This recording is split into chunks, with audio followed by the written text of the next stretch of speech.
Compelled by Compassion. It's an amazing reeks so ver, net in my persoonlike hoedanigheid leer ek so baie, net weer eens om 'n bietjie stil te staan by wat ons beleef. So, dis lekker om saam met jou te kuier vanoggend en ek sien uit na wat ek vanoggend gaan deel en as ek nou self sê, ek leer so baie self hier uit en dis die voorreg om te kan preek, want jy luister vir jouself en jy berei voor en daar's 'n klomp goed wat in jou gees inwerk en ek hoop regtig vanoggend beleef jy dalk wat ek beleef het, selfs in my voorbereiding van wat ons sien rondom Compelled by Compassion en dis so lekker, ons het net so 'n bietjie, as ek vir jou so 'n bietjie kan terugvat oor wat ons mee besig is en waar ons begin het rondom die reeks. Kyk ons spesifiek in hierdie jaar na die boek wat Paulus geskryf het vir die Korintiërs. En dan, dis net om jou te herinner, Jakobus het so 2 weke terug, het hy bietjie daar stil gestaan, dit was 'n baie invloedryke gemeente, die gemeente in Korinte, en Paulus kom en dan komplimenteer hy hulle rondom net hoe hulle leef, en die impak wat hulle maak, wat hulle maak in die stad, en so meer, het klink amper soos Doc Sedao, so rondom dit, maar hy moedig hulle dan ook aan om te sê, daar sekere goed wat hy ervaar binne hulle verhouding met mekaar, wat hy graag sou wou sien dat dit so bietjie anderster lyk, met hulle belewenis, soos ek sê, in hulle verhouding met mekaar, en nou skryf hy, as 'n klomp goed dat nou, jy kan van daai goed, hy sê van die goed wat julle doen, kan ek nie eens noem nie, so erg is dit, maar hulle is kinder oor mekaar, hulle vat mekaar hof toe, en daar's 'n klomp striwelinge rondom hulle verhouding met mekaar binne die gemeente, en maar dan sê hy, daar's ietsie anders wat ek vir julle wil mee deel, is dat ek wil hê julle met 'n bietjie ander rigting instaan as dit kom by julle verhouding met mekaar. Hy sê ek wil julle 'n ander pad wys, 'n ander manier wys oor hoe ons met mekaar omgaan en hoe ons verhouding met mekaar het. En julle moet so 'n bietjie in die behandeling van mekaar so 'n bietjie 'n ander rigting inslaan. En dan sê hy vir hulle, ek wil vir julle wat hy noem 'n uitnemender weg wys. En hierdie uitnemender weg is uiteindelik waar ons sien liefde. En ek dink dit skakel so mooi aan in terme van die reeks Compelled by Compassion, want dit is eintlik maar net 'n uitdruk van my liefde vir mense en dit wat ek beleef. Hy skryf vir ons daar in 1 Korintiërs 13, dan sê hy in die einde begin hy, en as hy praat oor die liefde, dan skryf hy geloof, hoop en liefde, maar die grootste hiervan is die liefde, en hy moedig hulle aan om net so 'n bietjie te kyk, anders te kyk met betrekking tot dit. En ek wil hê jy moet luister wat ek nou vir jou gaan sê, die stelling wat ek wil maak, en ek hoop regtig, dis my begeerte, dat wanneer jy uitstap vandag, hierdie in jou gees sal vasgemaak wees, is waar ons sê, God wil sien dat ons van hom, die Vader van deernis, die Vader van 'n beter Afrikaanse woord, compassion, sodat ons deernis met mense kan hê. Die groot Afrikaanse woord wat ek hou van om te gebruik is jou dampkring. Die mense in jou dampkring. Hoe leef ons met ons verhoudinge, met ons mense in ons dampkring uiteindelik? En dan sê hy, dis my begeerte dat jy vanoggend, terwyl ons met hierdie reeks besig is en die tyd hierna, net die res van die jaar, net so sal beleef. Here, dankie vir die deernis wat U met my gehad het. In die eerste plek. En wanneer ek dit besef, en ons het nou iets daarvan gesing, waar Paulus kom in Romeine 5, hier by vers 5, dan skryf hy sê die liefde van God is in ons harte uitgestort deur die Heilige Gees wat aan ons gegee is. So jy het dit binne in jou om regtig te kan ervaar, en dis wat ek sê, dis my begeerte, dat jy so dit sal beleef. 2 Korintiërs, dan skryf Paulus, hier by hoofstuk 1, dan sê hy, genade vir julle en vrede van God, onse Vader, en die Here Jesus Christus. Geseënd is die God en Vader van ons Here Jesus Christus, die Vader van ontferminge en die God van alle vertroosting, wat ons troos in al ons verdrukking, sodat ons die wat in allerlei verdrukking is, kan troos deur die vertroosting waarmee ons self deur God getroos word. Dan sê hy, want soos die lyde van Christus oorvloedig is in ons, so is ons troos ook oorvloedig deur Christus. Eintlik wat hy sê is, ek beleef, ek het saam met Christus gesterwe, ek is saam met hom gekruisig, sê hy op 'n stadium. Hy sê, ek lewe nie meer nie, maar U lewe nou binne in my, en soos wat ek sy compassion, sy deernis beleef het, en deel daarvan is, en vertroosting beleef het, so kan ek dit vir mense gee. En dis my verwagting dat jy dit sal besef vanoggend weer. Ek sê dit baie keer by begrafnisse, onder andere as ons, dan sê ek, weet, ons sit baie keer daar en ons beleef, as ons die vloer sou oopgooi van al die ellende wat ons al beleef het in ons eie lewe, en ek kan hier staan vandag en ek kan getuig van hoe ek troos by die Here ervaar het, en dan sê hy, maar daai troos wat ek van hom ervaar het, so kan ons nou ook gaan en mekaar troos uiteindelik. Nou ons staan stil in hierdie reeks by die storie van die verlore seun. Nou die storie van die verlore seun is waar ons sien dat hulle deernis beleef het en hulle deernis beleef, maar daar's ook 'n vader, 'n pa wat deernis gegee het in hierdie storie. En ons praat van die verlore seun, die jongste seun wat ons al oor gepraat het in die reeks, en dan praat ons van die vader, 'n vader wat gewag het, 'n pa wat gewag het, wat uitgekyk het vir 'n seun. En vanoggend wil ons natuurlik stil staan by die oudste seun. En 'n bietjie daarna kyk. Nou ek wil net jou so 'n bietjie terugvat net weer om jou net op pas te bring met betrekking tot wat ons oor gepraat het. Die verlore seun lyk soos die hoofkarakter in die storie, maar ek dink die hoofkarakter in die storie, en dis wat ons praat oor deernis, is wat ons die Vader se hart moet beleef.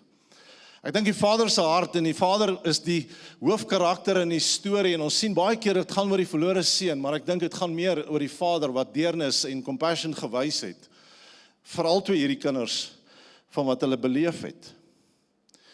Nou, ons het gepraat oor Lukas 15, jy lees van hierdie hele storie, lees jy onder andere in Lukas 15, hy sê, en hy het opgestaan en na sy vader gegaan, dis nou die verlore seun, en toe hy nog ver was, het sy vader hom gesien, en innig jammer vir hom gevoel, kan jy hoor die deernis?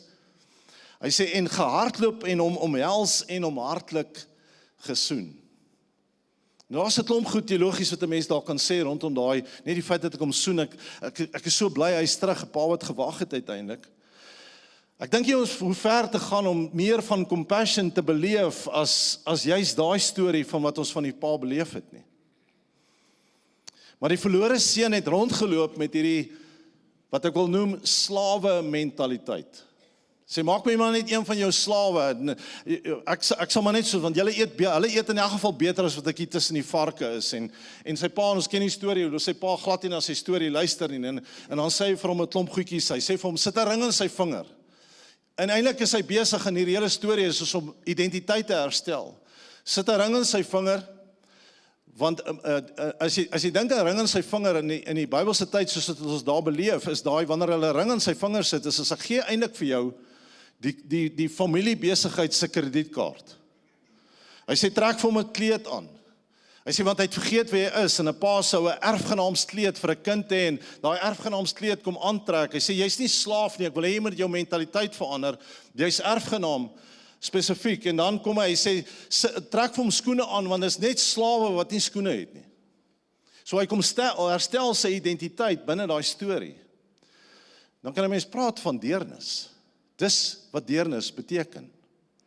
Maar dan is daar die oudste seun, die oudste broer. Die jongste seun het 'n slawe mentaliteit gehad, maar die oudste seun het wat ons noem 'n huurling mentaliteit gehad. 'n Huurling mentaliteit. Nou 'n huurling mentaliteit, net om dit te verduidelik, is so met ander woorde ek werk, dis wanneer ek iemand huur, met ander woorde ek werk vir hierdie baas en ek maak seker alles is reg en ek maak seker ek kom nie in die moeilikheid nie. Ek het eintlik vrees vir straf, want as ek nie goed reg doen nie, gaan ek nie my salaris kry nie, gaan ek nie besoldig word of wat ook al die geval mag wees nie. Ek gaan niks van hierdie goed beleef nie. Ek werk vir 'n baas en ek moet seker maak al die goed is reg. En dis wat ons van hom beleef. Dis hierdie huurling mentaliteit. En toe ek voorberei het, dink ek aan hierdie storieetjie wat hulle vir die jong meisie, jong dogtertjie wat nou daar in die skoolklas gesit het, en hulle vertel haar nou die storie van die verlore seun en van die pa wat gewag het en die oudste seun en hulle vra uit die aard van die saak van haar, maar wie dink jy in hierdie storie van al die karakters in die storie, wie was die mees ongelukkigste in hierdie storie? Was dit die pa, was dit die oudste seun, was dit die jongste seun? En sy het hulle so gekyk en sy sê, nie een van hulle nie. Sy dink die karakter wat die ongelukkigste was in die storie is die vetgemaakte kalf.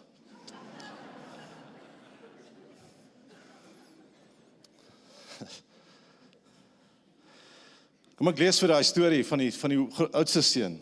Hy sê, Lukas 15, hy sê, sy oudste seun was in die veld, en terwyl hy al nader aan na die huis toe kom, hoor hy musiek en beurtsange, en hy roep een van die diensknegte na hom toe, en vra wat dit sou beteken. Toe ek het lees, toe dink ek, dis presies 'n huurling mentaliteit. So ek het nie vrymoedigheid om te gaan uitvind nie, want dalk is ek in die moeilikheid. Daar's 'n klomp goed wat daar gebeur, en ek het dalk iewers iets fout gemaak. So ek kan nie daar ingaan nie. Nou laat ek maar een van die diensknegte uitkom en vir my vertel wat daar aangaan. Toe sê hy vir hom, u broer het gekom en u vader het die vetgemaakte kalf geslag. Omdat hy hom gesond teruggekry het en hy het kwaad geword en wou nie binne gaan nie, sy vader gaan toe uit en smeek hom.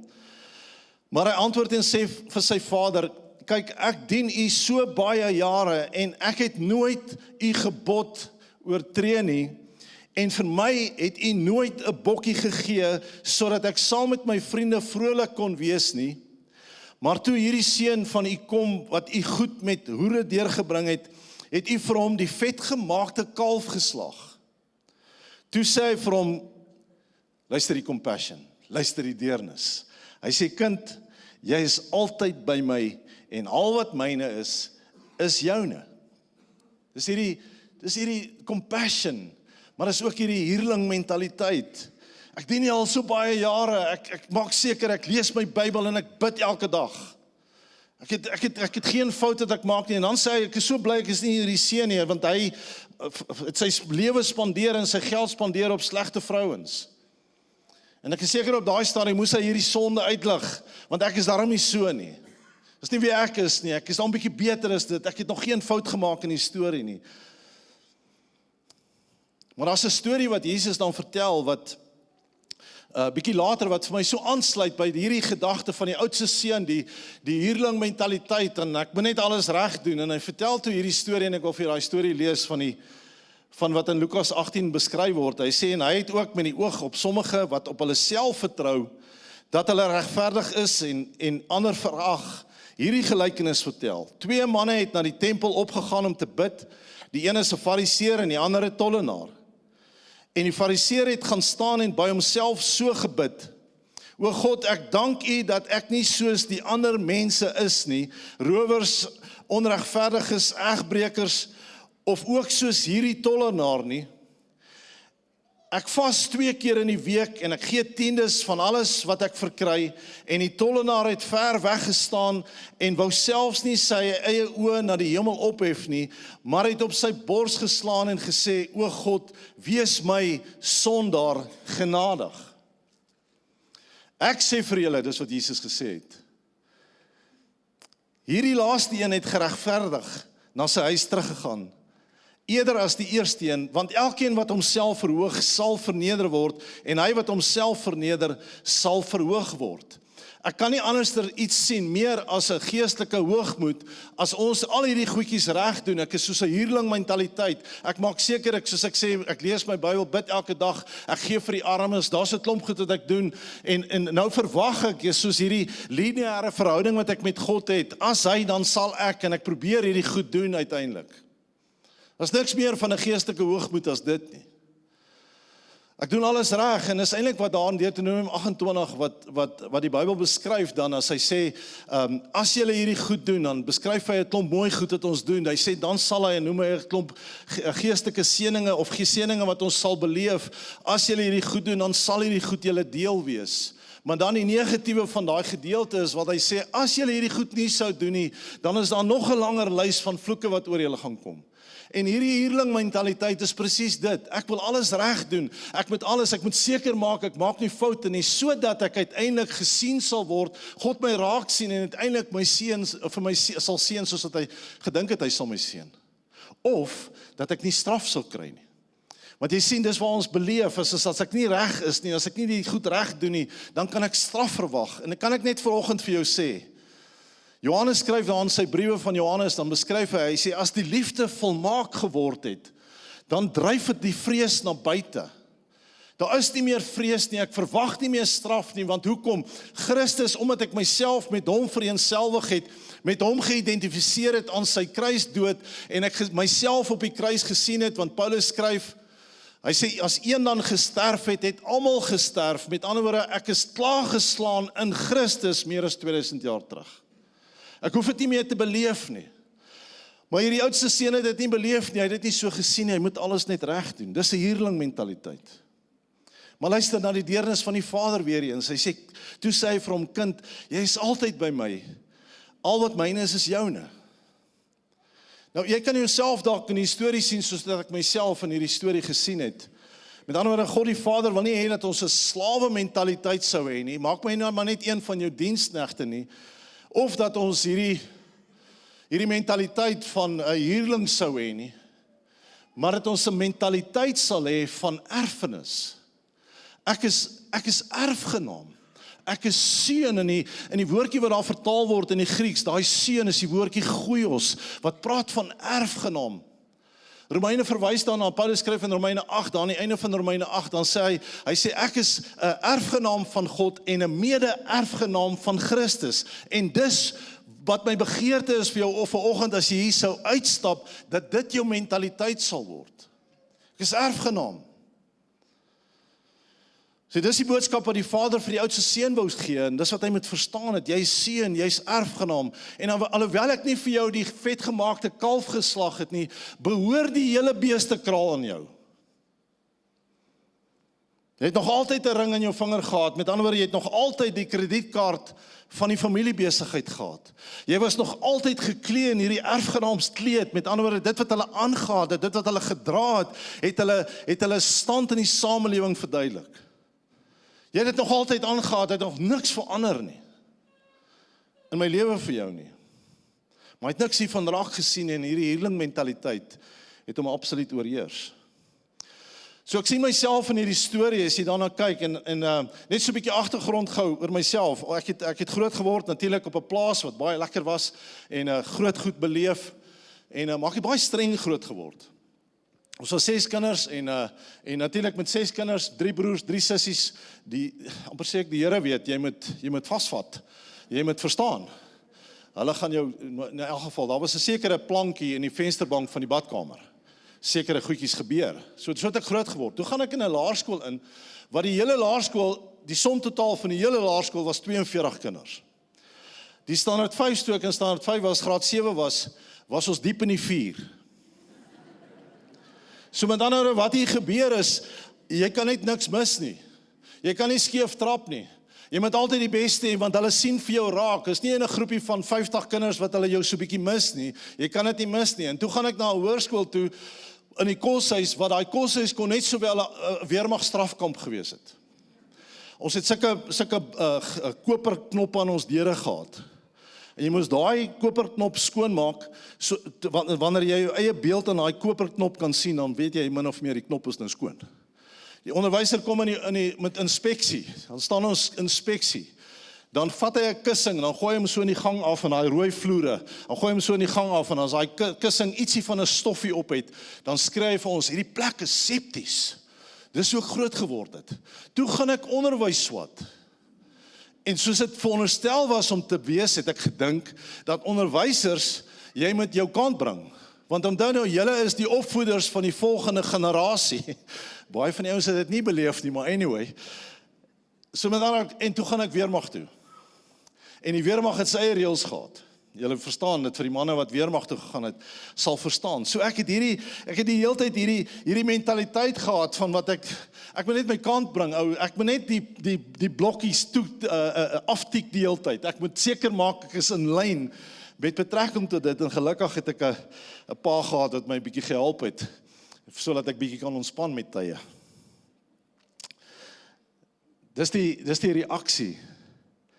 Ek luister hierdie reaksie. Nou is ek in hierdie mentaliteit, hierdie huurling mentaliteit. Ek moet dit alles lees, jou Bybel, bid elke dag. My pa het byvoorbeeld in die gang afgestap, en ons 3 broers het in ons eie kamer gehad, en dan klop hy net so aan die deur, dan kyk hy net so en sê, is die hele manne al Bybel gelees vanoggend?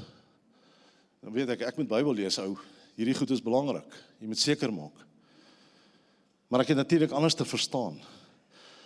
Ons is eendag in 'n ongeluk, en hier op pad terug plaas toe, Hoeka nou, en op daai stadium nie wel na nie, 'n ander meisie wat ek gehad het, nou is ek saam met haar, ek bestuur, En nou sit sy hier langs my en my broer met sy meisie, my oudste broer met sy meisie en ons is op pad om my jongste broer se meisie op te laai. Dis 'n gevreiery. Maar ons kom toe in 'n ongeluk, ek bestuur. Ek ry agter in 'n voertuig vas teen 120 km met 'n gietende reën, bietjie stupid geweest, maar 'n gietende reën, ons ry agter 'n voertuig vas, ons nie ligte aangehad het nie en daar staan ons kar afgeskryf. Die eerste ding wat ek sê, ek sal nooit vergeet nie, ek klim uit die kar uit, ek kon daarom, klim uit die kar uit, en die eerste ding wat ek vir my broer sê is, ek weet nie hoekom hierdie met my gebeur nie. Ek dien die Here dan so flat out. My eerste reaksie. En ek dink baie keer in ons lewe, en jy sit dalk hier wat jy beleef en sê, hoekom gebeur goed in my lewe? Ek dien die Here dan so flat out. Ek dien hom so getrou. Hoekom gebeur hierdie goed? Slegte goed gebeur met goeie mense en dan van meeste van daai goed het ons nie antwoorde nie. Maar my eerste reaksie is dit, tot ek besef het. En hier's wat ek wil hê jy moet saam met my besef vanoggend. Toe lees ek die storie van die Onse Vader, waar Jesus gekom het en ek dink nie dat die disippels het hom so dopgehou en gesien hoe hy met sy Vader tyd spandeer en wat gebeur en wat die reaksie daarvan is en die effektiwiteit en die impak wat hy gemaak het in die lewe en uiteindelik kon hulle seker nie anders nie, want hulle sien hom dan bid hy in die wildernis en dan bid hy verstaan hy vroeg op in die oggend en hy beleef net hierdie verhouding met sy Vader en ek dink ietsie daarvan het hulle begeer vir hulle self. Maar voordat Jesus hulle vir hulle die Onse Vader gee, sê hy vir hulle die volgende, Matteus 6 vers 5. Hy sê, wanneer julle bid, kan jy sien, hy sê, wanneer julle bid, moenie 'n huurling mentaliteit hê nie. Hy sê, moet jy nie wees soos die geveinstes nie, want hulle hou daarvan om in die sinagoges en op die hoeke van die strate te staan en bid, om deur mense gesien te word.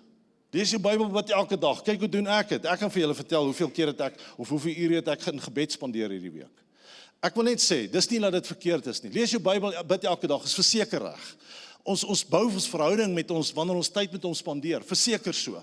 Maar ek doen dit nie vanuit 'n huurling mentaliteit uit nie, ek doen dit vanuit 'n erfgenaam, 'n seunskap mentaliteit, want as ek dit besef, dan wil ek met hom tyd spandeer.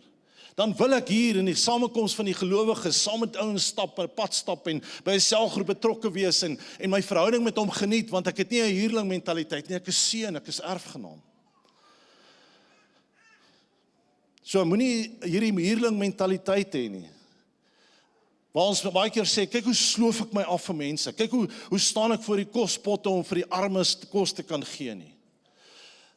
Hulle vra eendag vir 'n pastoor wat afgetree is, maar hy's moeg. Hy's op vir die bediening. Hy sal sommer goed sê soos die bediening is hel.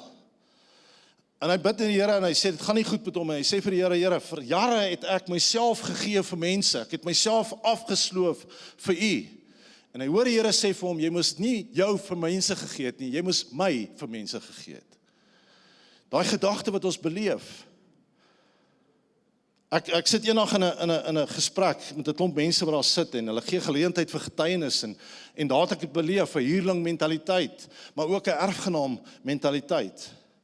Die een oom staan op, hy sê, vir 35 jaar dien ek al die Here, en hy verduidelik en hy sê alles wat hy al gedoen het vir die Here, en hoe hulle 'n sendingwerk in Afrika gedoen het, en vir 35 jaar vertrou ek, dien ek al die Here. Dis asof hy hierdie prestasie bereik het. Maar daar was 'n oomie wat daar gesit het, en ek beleef erfenis. En hy maak sy Bybel so oop. Hy sê, ek wil julle vertel, vanoggend, toe ek tyd met die Here spandeer het, toe ek tyd met my Vader spandeer het hy so met my gepraat. Weet jy wat, dis nie 'n 35 jaar situasie nie, dis vanoggend, vandag, terwyl ek dit beleef, kan ek 'n erfgenaam mentaliteit beleef. En dan sê hy, maar wanneer jy bid, gaan in jou binnekamer, sluit jou deur en bid jou Vader wat in die verborgene is. En jou Vader wat in die verborgene sien, sal jou in die openbaar vergelde. Dan sê hy, en as jy bid, gebruik nie 'n ydelle herhaling van woorde, wat ook al daarmee saamgaan nie, en wat dink dat julle deur baie woorde sal verhoor word nie. Moet dan nie soos hulle word nie, want julle Vader weet dat julle nodig het, voordat julle hom vra. En so moet julle dan bid, en dan sê hy, en hy trek ons in by hierdie storie. Hy trek ons in by hierdie gedagte van, ek wil jou laat beleef, wat ek met my Vader beleef, wil ek hê jy moet met die Vader beleef. Hy sê, wanneer julle bid, begin, onse Vader, my Vader, my Pa, Ek is sy erfgenaam. Ek is sy erfgenaam, ek het hierdie mentaliteit van ek is sy seun, die erfgenaam wat ek kan beleef. En ek sluit af met hierdie gedeelte in Hebreërs 4 vers 15, waar ons het so rukkie terug daarna verwys met Paasnaweek, want ons het nie 'n hoëpriester wat nie met ons swakhede medelee kan hê nie, maar een wat in alle opsigte versoek is, net soos ons, maar sonder sonde. So Here, ek kry nie altyd alles reg nie. Ek maak foute, maar ek stap met U hierdie pad. Dankie dat U vir my die beste gegee het. Dankie dat die Vader na U kyk voordat U na my kyk en hy sien my deur die bril van Jesus Christus en hy sien my volmaak. En dan Hebreërs 4 vers 16 wat dan sê, laat ons dan met vrymoedigheid na die troon van genade gaan, sodat ons barmhartigheid kan verkry en genade vind en op die regte tyd gehelp te word. Jy sien, is 'n ander verhouding. En ek beleef hierdie compassion, ek beleef hierdie deernis van hom. Nou kan ek uitgaan en sê vir die volgende persoon, en vir die volgende persoon kan ek deernis wys. Ek kan vergifnis gee waar vergifnis nodig is, want ek het dit beleef in my lewe. Staan saam met my en dan bid ek vir ons.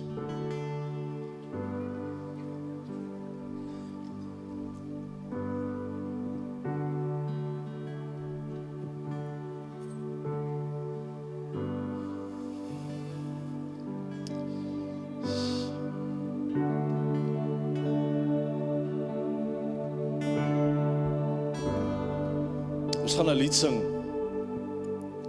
wat vir my so mooi is, The Wonder of Your Love. En luister net na hierdie een gedeelte. I'm captured by the wonder of your love.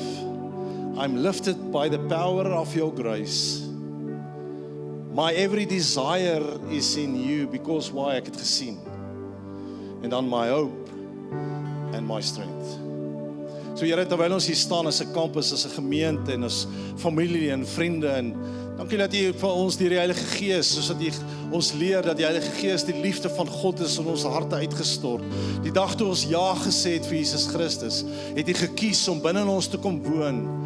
En Here, ek bid vanoggend vir elkeen van ons dat ons so meer U realiteit van die liefde en die compassion sal beleef. En vir ons in ons lewe, dat dit nie gaan oor wat ek bereik en nie gaan oor hoe ek presteer nie, maar dat ek die genade kan beleef vanoggend in die realiteit. En Pierre het vanoggend net weer gepraat oor ons omstandighede. Selfs wanneer ons kyk na ons omstandighede, dat ek nie voel ek het nie reg gedoen en dis hoekom die omstandighede lyk soos dit lyk nie. Dat ek vanoggend myself kan verloor in die wete dat ek deernis by die Vader gekry het en dit gesien het vir my lewe. Mag dit so wees in Jesus naam. Amen. Amen. Kom ons sing.